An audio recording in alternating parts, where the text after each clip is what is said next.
welcome back to Open, everyone. Don't forget to get social with us. That's right. Tweet us at BronxNetTV and tweet me too at Rena Valentine. So our next guest began his love for creating and sharing his art at an early age. And since earning a degree in art education and a master's in graphics, he has spread his love for art by teaching it to the youth in the Bronx. Now retired, he's been able to focus on making art work. And he is this month's featured artist at Gallery 18 at the Riverdale Y. And joining us now to share more, we welcome Bronx artist Dennis Shelton. Hello and welcome. How you doing today? We are fabulous. Very good. Love is in the air. Yes, it is. It's a beautiful thing. Yes, Tis it the is. season. Thank you. And no, thank you. Thank you for your service to the next generation all these years. And Yes. and now you're giving it to yourself. I can't wait. And you know what I want to share about? Just because we're going to open up this conversation about, I guess, transitioning, why don't we open it up as such? Like, just tell us a little bit about all your years of dedication, really quickly, though, like a brief synopsis of it, and leading up to now being an artist that's exhibited. Well, it started back in 4th grade. I was given a bag of unrelated wood pieces. Oh, nice. Like- I don't like know if they can such. capture this. And I was told to put something together. These are blocks? Yes, and it was a challenge, but I made a covered wagon and a horse, and it was selected for a Lever House. I won an award, and that was back in 4th grade. So believe it or not, it all started from putting wood pieces together like this. And as I put them on, as you speak, I'm paying attention. And you Yes. know what really excites me? That my daughter's in a progressive school, and this is part of one of the options of her work time. Well, this is not just putting wood pieces together. You're challenging your math skills, your architectural skills, your creative abilities. It's amazing. Thank you. Yeah. Thank you for sharing that. Right. And so from that, you then became a teacher Yes, at the John F. Kennedy High School in the Bronx for over 30 years. for over 30 years, and thank you for your service. Well, I appreciate that. And so, in the I artwork, still have my ID you card. still have your ID? You still walk around with your ID? No, I don't walk around with the ID, but I still You have brought it? Yes. Oh, look, he's a proud Kennedy High School teacher. Yes. That's Yes, I awesome. am. Kennedy was an awesome school. That's so awesome. I love it. And I hope your students are watching so that they can be proud of you too. I'm sure they are. I'm sure they are as well. Just in reviewing some of your work, one of the things I noticed is that you honor women. Yes, I do. I love that. Thank you. No, thank you. Okay. Let's talk a little bit about your imagery and this exhibit and what inspired it. Is there a Okay. theme behind it? Right now, there's not a theme other than joy and color and life. I would say that would be the theme. That would be the Yeah. color, joy, and life. That's correct. So as we look at some of the images, perhaps we can just talk a little bit about what I guess you were going through in that Okay. moment, and Okay. maybe we can talk a little bit about how long certain pieces take you, because I was looking at the series and I saw owls, and then I saw women, and then I saw, like, there's a folklore like feel to some of your work. Okay. Even Native American, I was able. That's very good. Yeah, I'm good. I'm impressed. Oh, nice. Can we look Yes. at the images so that Yes. we can talk about them? Where would I be able to see the Oh, images? well, they're going to be coming up soon. Okay. And so in the meantime, let's talk about the fact that, here they are. Okay. Here they are, yay. Oh, wonderful. So let's talk about my insight. That gave me a native feel. Yes. Uh-huh. Very good. It's definitely a Native American influence, African influence here. Uh-huh.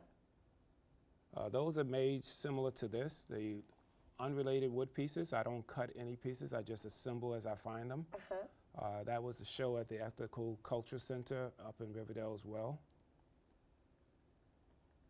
Lovely. Yeah, That was thank a you. little taste. Yeah. There was a little taste. However, I just love the fact, okay, normally when we have artists come, they have a certain theme or certain things that inspire them, and everything that they create kind of relates to it. Okay. And so what I guess you just clarified for me is that these blocks are incorporated in your work Yes, somehow. they're still some way. incorporated. That's very interesting, Yeah. right? So let's talk a little bit about the research or the background that you do in incorporating, let's say, Native American, African influence into your work. Well, I'm influenced by Matisse, Cezanne, and David Hockney. And so I do a lot of composites, and I work with a lot of patterns, and I tend to work with African patterns and Native American influences. And so I wish we had seen the women. I don't know. Hopefully we can show some more images. I'm surprised you don't have the Matisse. The Matisse? Yeah. Okay, well, maybe we'll be able to show that. But in the meantime, we can look at what you have on the table. Well, I was in St. Martin's. I go once a year. These are all inspired by St. Martin. Okay. I haven't worked in watercolor in quite some time. When you say St. Martin, the French side or the Dutch side? I stay on the Dutch side, but I visit the French as well. So are you influenced more by the Dutch or the French side? That's a very good question. I would have to say the French side. The French side? Oh, we're looking at other images now. Oh. Okay, there's the woman. Yes. Wait, we'll get back to this. Okay, the first one was called Woman Goddess, and Right. this is called Mother of Earth. Are they related to you in any way? Or influenced by anybody related to you? I was raised by women, my grandmother, my mother, my aunt. So women have always been an influence in my life, and I guess I celebrate women. Yes. Yes. I saw it. Right. I saw it. Beautiful. Thank you for sharing that. Thank you. So we're back to St. Martin. Yes. So, This is the view from my resort, and that was on the Dutch side. the Dutch side, yes. This was a meal. We can skip that. What is that? That's a tuna. I can't remember the exact name. I'm trying to see if maybe, okay, well, I'm putting it closer to you so that Okay. we can get it in the shot. That was a tuna? Yes. That's food, huh? Okay. And yeah. this? This is a garden that was there, Uh-huh. a flower arrangement. I love the details in your work and the colors. They're so vibrant. Thank you. Everyone speaks about the color. Yeah, and this was a design, actually two designs that I see the worked palm on. tree in there. Or a palm, what are those, the branch? Yes, yes, It's yes. not a palm tree. It's a plant. I don't know the name of it. You have a very good eye. Well, I love art. I collect art myself. Okay. And I'm always fascinated by Okay. just what's really going on in the artist's head. And Right, right. And I try to visit wherever it is that Is that right? Yes. Right. Yes. I mean, isn't that the whole point but of this, art, right? this I really enjoyed the flow Right. and the integration of color. I love it too. Yeah. And it definitely loans itself to the Caribbean islands as well. Of the colors, of course. Yes, yes, yes. I wouldn't identify it automatically with St. Martin, but because there's something about it that kind of makes me think Trinidad. Oh, well, I was in Trinidad back in the 70s. Oh, Yeah. okay. I have so, to go back. all right. Yeah. Oh, lovely. I'm happy you saw the show at Gallery 18.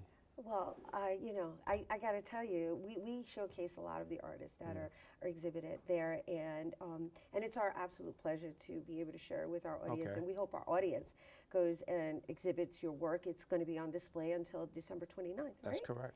And so let's talk a little bit about the gallery hours, just so that people they can just go. Yes, they could just go at any time during the daytime hours and just say they're there to see the show, and they'll be more than happy to open the doors for you. Okay, and the artistic journey itself, just the title. Well, it's really a retrospective of my work. I have work from my high school days, my college days, and my present work.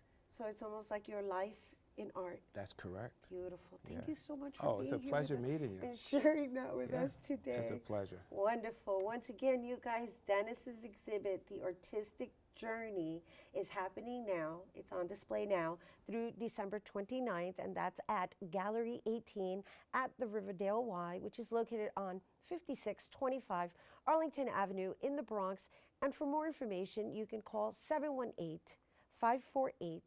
718-548-8200. All right, we have to take a quick break, but coming up, we'll get the scoop behind a one-woman play reimagining the story of Harriet Tubman. Don't go anywhere.